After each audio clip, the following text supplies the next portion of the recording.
جب رزق تنگ ہونے لگے صدقہ دے کے رب سے کاروبار کر لو، صدقے سے تمہارے رزق میں اضافہ ہوگا۔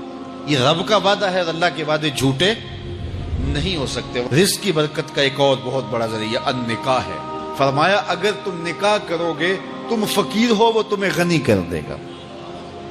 لوگ کہتے ہیں بچہ پیروں پہ کھڑا ہو لے تو پھر نکاح کریں گے، اللہ کہتا ہے تم نکاح کرو ہم پیروں پہ کھڑا کر دیں گے۔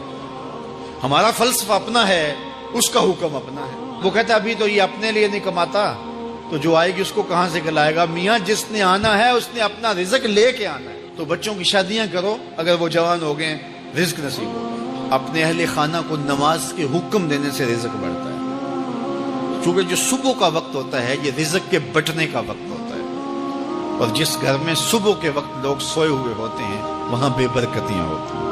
تو طلوع فجر سے لے کر کے طلوع آفتاب تک